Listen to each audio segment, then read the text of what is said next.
পল্লবীতে শিশু রামিসা আক্তারকে ধর্ষণ ও হত্যার ঘটনায় দায়ের করা আলোচিত মামলায় যুক্তিতর্ক শুনানি শেষ হয়েছে। শুনানি শেষে ঢাকা মহানগর শিশু সহিংসতা দমন ট্রাইব্যুনালের বিচারক মাসুর সালেকিন মামলাটির রায় ঘোষণার জন্য আগামী রোববার দিন ধার্য করেছেন। বেলা 11টার পর বিচারক এজলাসে উঠলে যুক্তিতর্ক শুনানি শুরু হয়। রাষ্ট্রপক্ষ আসামি পক্ষের আইনজীবীদের বক্তব্য গ্রহণ শেষে আদালত রায়ের জন্য এ দিন ধার্য করেন। সকাল 9টার দিকে মামলার প্রধান আসামি সোহেল রানা ও তার স্ত্রী স্বপ্না আক্তারকে কারাগার থেকে আদালতে আনা হয়। পরে তাদের ঢাকা দায়রা জজ আদালতের হাজতখানায় রাখা হয়। মামলাটিকে কেন্দ্র করে আদালত চত্বরে অতিরিক্ত পুলিশ সদস্য মোতায়েন করা হয়। রায়ে সোহেল ও তার স্ত্রীর মৃত্যুদণ্ড চেয়েছে রাষ্ট্রপক্ষ।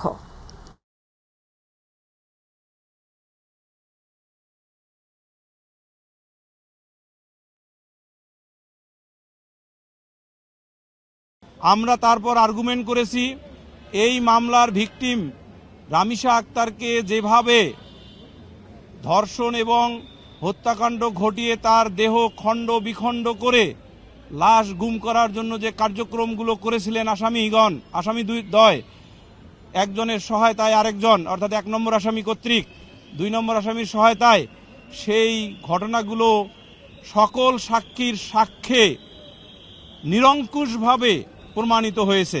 4 কার্য দিবসে অনবরত বিচার কাজ শেষে আজকে বিজ্ঞ আদালত যুক্তিতর্ক দিন ধার্য করেছেন।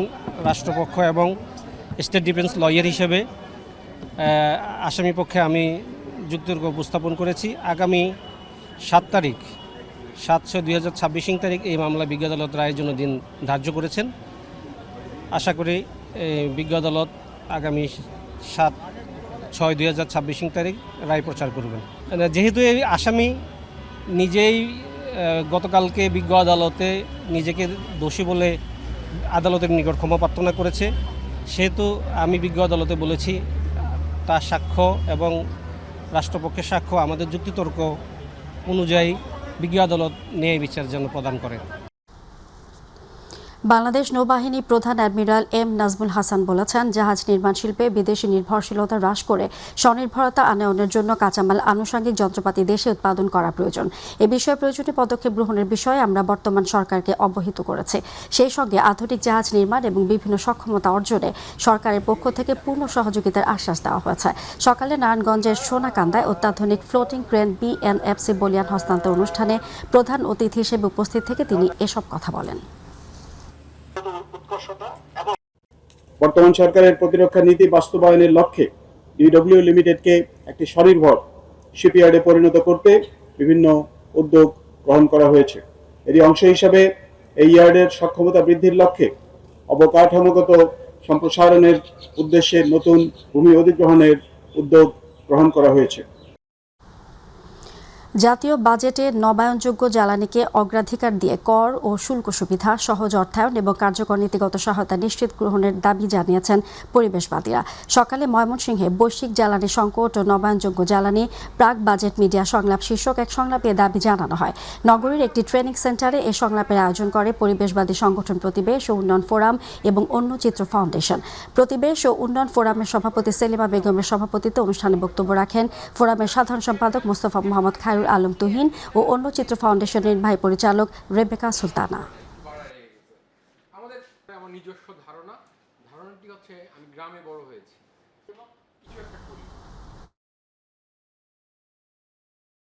শিশুর সংখ্যা বেড়েই চলছে। 24 ঘন্টায় ময়মনসিংহ মেডিকেল কলেজ হাসপাতালে হামে আক্রান্ত চিকিৎসাধীন অবস্থায় এক শিশুর মৃত্যু হয়েছে। এ নিয়ে হাসপাতালটিতে হামে মোট 46 শিশুর মৃত্যু হলো। গত 3 জুন দুপুরে গাজীপুরের শ্রীপুর থেকে হামের লক্ষণ নিয়ে 8 মাসের মেয়ে শিশু হাসপাতালে ভর্তি হয়। গতকাল বিকেলে হাসপাতালে চিকিৎসাধীন অবস্থায় শিশুটি মারা যায়। শিশুটির হাম ছাড়াও নিউমোনিয়া নিয়ে হাসপাতালে ভর্তি হয়েছিল বলে জানান কর্তব্যরত চিকিৎসক।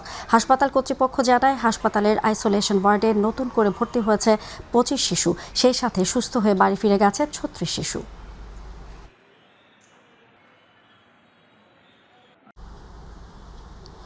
কক্সবাজার সদরে দরিয়ানগরে অবস্থিত চট্টগ্রাম ভেটেরিনারি অ্যান্ড এমিনাল সায়েন্স বিশ্ববিদ্যালয়ের একটি ব্রিজ নির্মাণ কাজে মাটি চাপা পড়ে মোহাম্মদ ইলিয়াস ও রাকিব নামে 2 শ্রমিক নিহত হয়েছেন।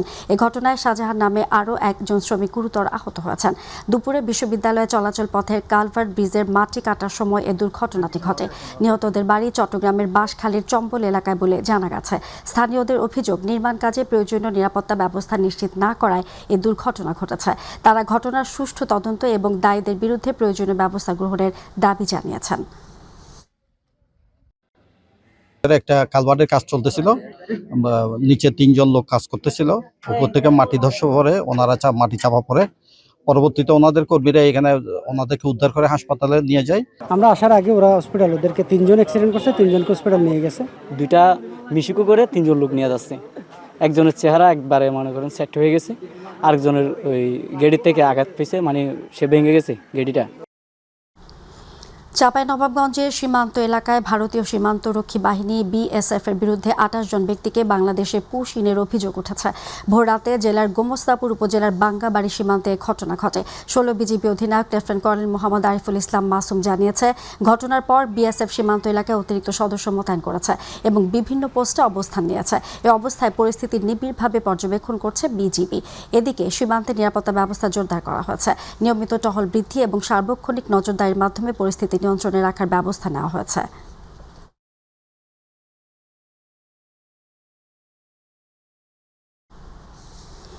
দর্শক, এই মুহূর্তে চাঁপাইনবাবগঞ্জের সীমান্ত এলাকা থেকে যুক্ত হয়ে সর্বশেষ পরিস্থিতি জানাচ্ছেন প্রতিনিধি মনিরুল ইসলাম দোয়েল। জি, বর্তমানে আমি দাঁড়িয়ে রয়েছি চাঁপাইনবাবগঞ্জ জেলার গমাস্তাপুর উপজেলার বাঙ্গাবাড়ি ইউনিয়নের যে ঘুগিয়া আনারপুর সীমান্ত, এই সীমান্তে দাঁড়িয়ে রয়েছে।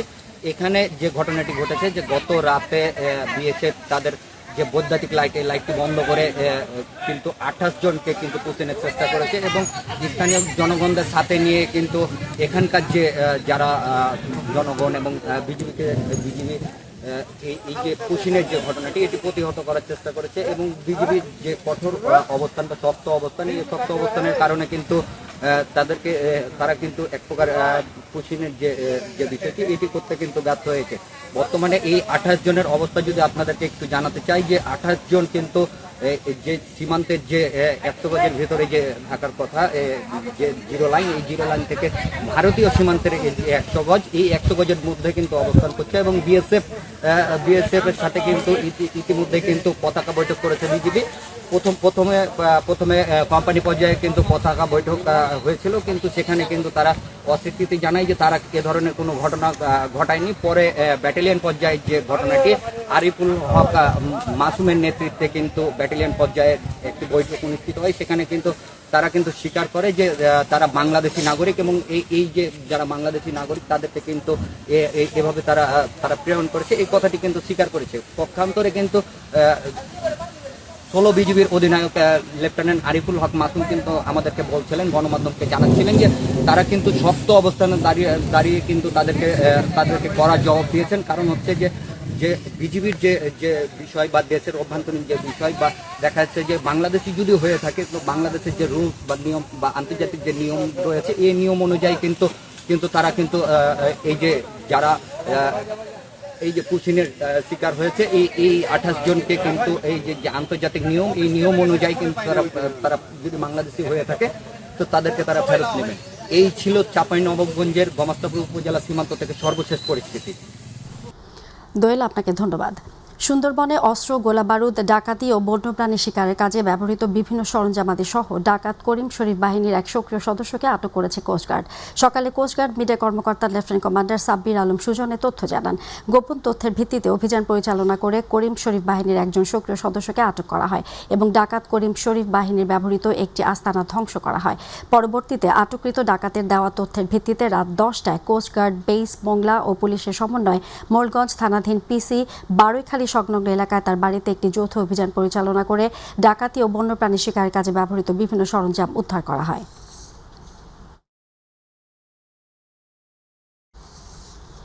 মেহেরপুর কুষ্টিয়া মহাসড়কের অলিনগর নামক স্থানে ইজি বাইক ও ট্রাকের মুখোমুখি সংঘর্ষে শিশুসহ ৩ জন নিহত হয়েছেন। এ ঘটনায় আহত হয়েছেন আরও একজন। দুপুরে দুর্ঘটনাটি ঘটে। গাংনী উপজেলা স্বাস্থ্য কমপ্লেক্সের জরুরি বিভাগে কর্তব্যরত চিকিৎসক ওমর ফারুক আরিফুলকে মৃত ঘোষণা করেন। অপরদিকে কুষ্টিয়া জেনারেল হাসপাতালে চিকিৎসাধীন অবস্থায় মারা যায় শিশু আফরিন ও আকবর। গাংনী থানার ভারপ্রাপ্ত কর্মকর্তা উত্তম কুমার দাস জানান, দুর্ঘটনা কবলিত ট্রাক, ইজি বাইক ও নিহত আরিফুলের মরদেহ পুলিশ হেফাজতে নেওয়া হয়েছে। পরবর্তী আইনি পদক্ষেপ প্রক্রিয়াধীন।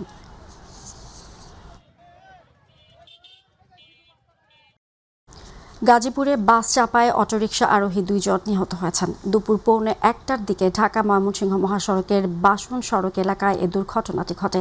পুলিশ ও ফায়ার সার্ভিস জানায়, দুপুরে ঢাকা থেকে ছেড়ে আসা অনাবিল পরিবহনের একটি বাস বাসন সড়ক এলাকায় বাস থামিয়ে যাত্রী ওঠানামা করছিল। এ সময় বিনিময় পরিবহনের একটি যাত্রীবাহী বাস গাড়িটিকে সাইড দিতে গেলে নিয়ন্ত্রণ হারিয়ে সামনে থাকা অটোরিকশাকে বেপরোয়া গতিতে চাপা দেয়। এতে চালক সহ 2 জন নিহত হন। খবর পেয়ে পুলিশ ও ফায়ার সার্ভিসের কর্মীরা ঘটনাস্থলে গিয়ে মরদেহ উদ্ধার করে ময়নাতদন্তের জন্য শহীদ তাজউদ্দিন আহমেদ মেডিকেল কলেজ হাসপাতাল মর্গে পাঠায়।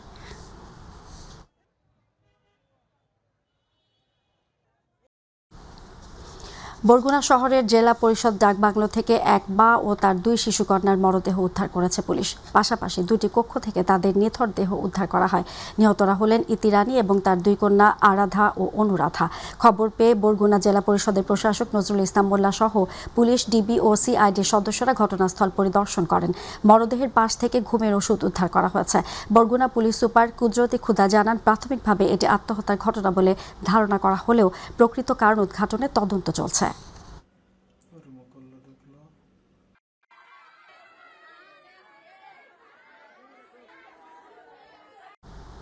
মানিকগঞ্জের সিংড়াইরে মধ্যরাতে ভয়াবহ অগ্নিকাণ্ডের ঘটনা ঘটেছে। এতে 4টি দোকান সম্পূর্ণ পুড়ে গেছে। মধ্যরাতে সিংড়াইর বাস স্ট্যান্ড এলাকার কালাচাঁদ মিষ্টির দোকানে আগুনের সূত্রপাত হয়। এরপর মুহূর্তের মধ্যে আগুন পাশের 3টি দোকান আগুনে ছড়িয়ে পড়ে। ফায়ার সার্ভিস ও স্থানীয়রা জানান, মধ্যরাতে হঠাৎ করে সিংড়াইর বাস স্ট্যান্ডের 4টি দোকানে অগ্নিকাণ্ডের ঘটনা ঘটে। খবর পেয়ে স্থানীয়দের সহযোগিতায় সিংড়াইর ও মানিকগঞ্জ ফায়ার সার্ভিসের 2টি ইউনিট প্রায় 40 মিনিটের চেষ্টা করে আগুন নিয়ন্ত্রণে আনে।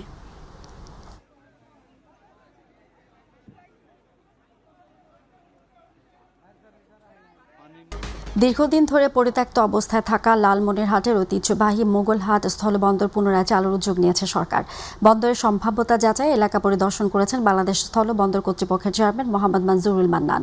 সকালে মোগলহাট স্থলবন্দর এলাকা পরিদর্শন শেষে সাংবাদিকদের তিনি জানান, একসময় বন্দর দিয়ে মানুষ, যানবাহন ও বিভিন্ন পণ্যের যাতায়াত ছিল। দেশের অন্যতম পুরনো ও ঐতিহ্যবাহী এই স্থলবন্দরকে পুনরায় চালুর বিষয়ে সরকার ইতিবাচকভাবে ভাবছে। পরিদর্শনকালে উপস্থিত ছিলেন লালমনিরহাটের জেলা প্রশাসক রাশেদুল হক প্রধান, জেলা পরিষদের প্রশাসক AKM মমিনুল হক সহ সরকারের বিভিন্ন পর্যায়ের কর্মকর্তারা। পরে তারা বন্দরের বিভিন্ন স্থাপনা ও অবকাঠামো ঘুরে দেখেন।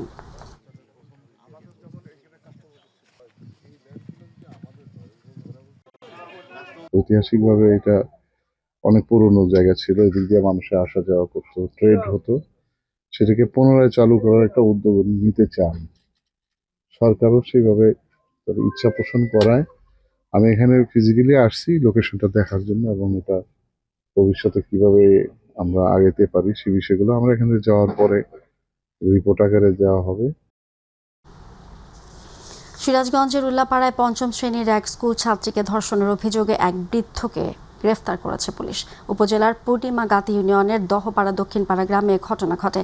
স্থানীয় সূত্রে জানা যায়, ঘটনার সময় শিশুটির পরিবারের সদস্যরা বাড়ির পাশের মাঠে ধান কাটার কাজে ব্যস্ত ছিলেন। এ সময় বাড়ির পাশের একটি বাথরুম থেকে ওই ছাত্রীর চিৎকার শুনে স্বজনরা দ্রুত ঘটনাস্থলে ছুটে যান। পথে বাথরুমের দরজা ভেঙে ভেতরে প্রবেশ করে অভিযুক্ত আবু হানিফ ও ভুক্তভোগী শিশুটিকে উদ্ধার করা হয়। এ সময় স্থানীয় জনতা ও পরিবারের সদস্যরা অভিযুক্তকে হাতে নাতে আটক করে।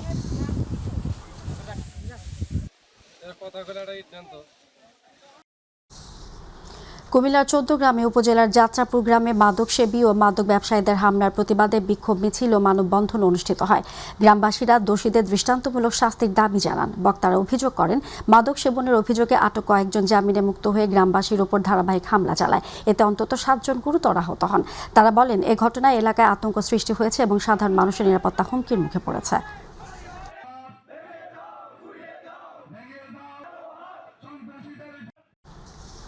বরিশালের গৌরনদী উপজেলার ঐতিহ্যবাহী টর্কি বন্দরের 2 ব্যবসায়ীর কাছে চাঁদা দাবি ও হামলার প্রতিবাদে বন্দরের সকল ব্যবসায়ী ব্যবসা প্রতিষ্ঠান বন্ধ করে ধর্মঘট পালন করেন।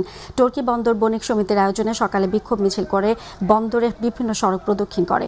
টর্কি বন্দর ট্রাক স্ট্যান্ড প্রতিবাদ সভা বন্দর কমিটির সভাপতি শরীফ তাহাবুব শাহজাহানের সভাপতিত্বে অনুষ্ঠিত হয়। এতে বক্তব্য রাখেন টর্কি বন্দর বণিক সমিতির সাধারণ সম্পাদক বদিউজ্জামান চঞ্চল মাঝি, কোষাধ্যক্ষ মোহাম্মদ ওলিউল ইসলাম, সাংগঠনিক সম্পাদক দিদার শরীফ সহ অন্যান্য ব্যবসায়ীরা।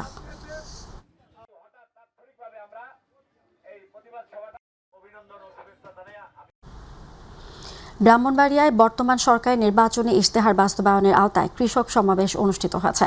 অনুষ্ঠানে প্রধান অতিথি ছিলেন ব্রাহ্মণবাড়িয়া 3 আসনের সংসদ সদস্য ইঞ্জিনিয়ার খালেদ হোসেন মাহবুব শ্যামল। স্বাগত বক্তব্য রাখেন জেলা তথ্য অফিসার দীপক চন্দ্র দাস।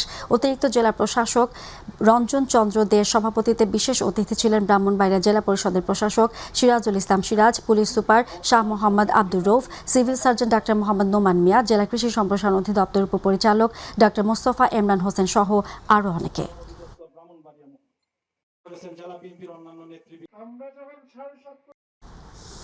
উপকূলীয় ও দুর্গম অঞ্চলের মানুষের পাশে দাঁড়ানোর ধারাবাহিকতায় সেন্ট মার্টিনে বিনামূল্যে চিকিৎসা সেবা ও প্রয়োজনীয় ওষুধ বিতরণ করেছে বাংলাদেশ কোস্টগার্ড। কোস্টগার্ড জাহাজ মনসুর আলী এর ব্যবস্থাপনায় কোস্টগার্ড স্টেশন সেন্ট মার্টিনে দিনব্যাপী এ মেডিকেল ক্যাম্পেইন পরিচালিত হয়। ক্যাম্পেইনের মাধ্যমে দ্বীপের মোট 441 জন অসহায়, দুস্থ, নিম্ন আয়ের মানুষ ও শিশুকে বিনামূল্যে চিকিৎসা সেবা প্রদান করা হয়। পাশাপাশি তাদের প্রয়োজনীয় ওষুধও বিতরণ করা হয়।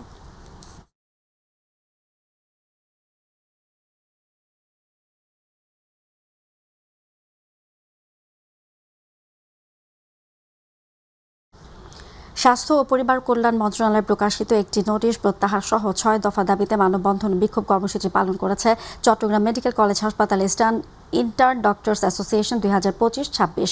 আজ চমেক হাসপাতালের প্রধান ফটকে আয়োজিত কর্মসূচিতে বক্তারা বলেন, সংশ্লিষ্ট নোটিশটি চিকিৎসকদের স্বার্থ বিরোধী এবং তা অবিলম্বে প্রত্যাহার করতে হবে। পরে হাসপাতাল পরিচালকের মাধ্যমে সংশ্লিষ্ট কর্তৃপক্ষের কাছে স্মারকলিপি প্রদান করা হয়। ইন্টার্ন ডক্টরস অ্যাসোসিয়েশনের সভাপতি সাকিব হোসেন জানান, শুক্রবার রাতের মধ্যে দাবি বাস্তবায়ন না হলে শনিবার থেকে আরও কঠোর কর্মসূচি ঘোষণা করা হবে।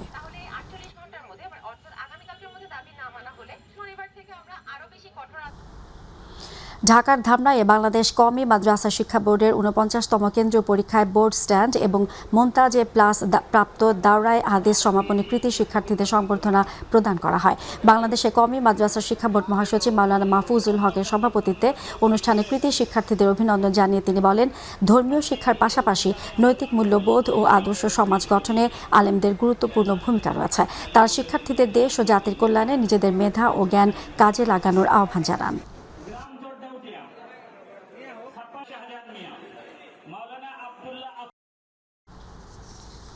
ফরিদপুর প্রেস ক্লাবের নবাগত জেলা প্রশাসক মাজহারুল ইসলামের সঙ্গে মতবিনিময় সভা অনুষ্ঠিত হয়েছে। প্রেস ক্লাব মিলনায়তনে আয়োজিত এই সভায় সাংবাদিকরা জেলার সাংবাদিকতার বর্তমান অবস্থা, চ্যালেঞ্জ ও সম্ভাবনা নিয়ে আলোচনা করেন। তারা পেশাদার সাংবাদিকতার সুরক্ষা, অপসাংবাদিকতা প্রতিরোধ এবং বস্তুনিষ্ঠ সাংবাদিকতার গুরুত্ব তুলে ধরেন।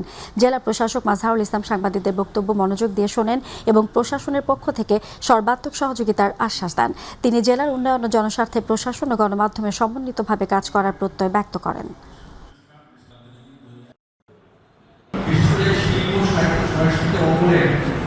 সামাজিক কর্মক্ষেত্রে যারা অঙ্গাঙ্গ জড়িত। সাবেক রাষ্ট্রপতি জিয়াউর রহমানের 45তম শাহাদাত বার্ষিকী উপলক্ষে গাজীপুরে আলোচনা সভা ও দোয়া মাহফিল অনুষ্ঠিত হয়েছে।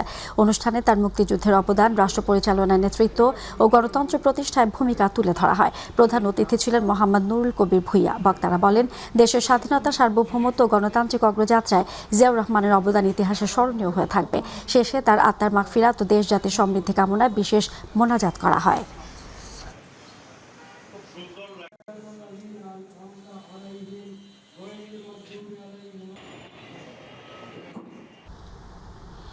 টাঙ্গাইলের ঘাটাইলে নিখোঁজের 4 দিন পর বুধবার রাত 1টায় উপজেলার কাউটেনগর মাছুয়া বিল থেকে মিন্টু খানের মরদেহ উদ্ধার করেছে পুলিশ।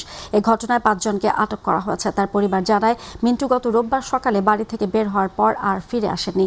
এরপর থেকে তিনি নিখোঁজ ছিলেন। সম্ভাব্য বিভিন্ন স্থানে খোঁজাখুঁজি করেও তার সন্ধান না পেয়ে পরিবারের সদস্যরা থানায় অভিযোগ করেন। অতিরিক্ত পুলিশ সুপার ফৌজিয়া হাবিব খান জানান, নিখোঁজের ঘটনায় 5 জনকে আটক করা হয়।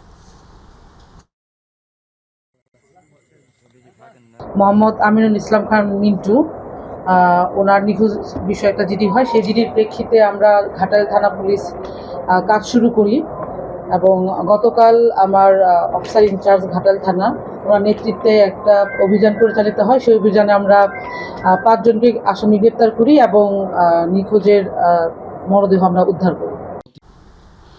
টাঙ্গাইলে সড়ক দুর্ঘটনায় নিহত নওগাঁর 10 পরিবার ও আহত 5 পরিবারের মাঝে নগদ আর্থিক সহযোগিতা প্রদান করা হয়েছে। অনুষ্ঠানে প্রধান অতিথি ছিলেন বাংলাদেশ শ্রমিক কল্যাণ ফেডারেশনের কেন্দ্রীয় সভাপতি অ্যাডভোকেট আতিকুর রহমান। এ সময় বাংলাদেশ জামায়াত ইসলামী নওগাঁ জেলা আমির খন্দকার মোহাম্মদ আব্দুর রাকিব, বাংলাদেশ শ্রমিক কল্যাণ ফেডারেশনের কেন্দ্রীয় সহ সাধারণ সম্পাদক আব্দুল সবুর, সংগঠনটির নওগাঁ জেলা শাখা সভাপতি মোহাম্মদ নাসির উদ্দিন সহ জেলা ও উপজেলা জামায়াতের বিভিন্ন পর্যায়ের নেতাকর্মীরা উপস্থিত ছিলেন।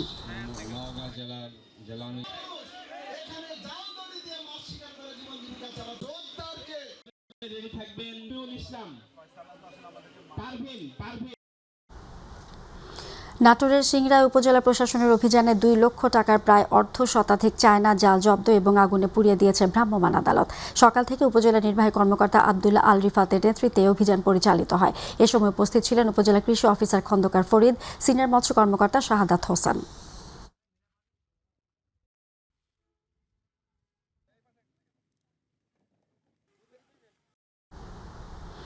চট্টগ্রামে নিষিদ্ধ ঘোষিত সংগঠন ছাত্রলীগের ঝটিকা মিছিলের প্রতিবাদে বিক্ষোভ মিছিল করেছে মহানগর ছাত্রদল। নগরীর জিইসি মোড় থেকে বের হওয়া মিছিলে বিপুল সংখ্যক নেতাকর্মী অংশ নেন। মিছিলে নেতৃত্ব দেন মহানগর ছাত্রদলের যুগ্ম আহ্বায়ক আরিফুর রহমান মিঠু ও সদস্য কামরুল হাসান আকাশ। এ সময় বক্তারা নিষিদ্ধ ঘোষিত সংগঠনের কার্যক্রমের সমালোচনা করে আইনশৃঙ্খলা বাহিনী ও প্রশাসনের প্রতি প্রয়োজনীয় ব্যবস্থা গ্রহণের আহ্বান জানান।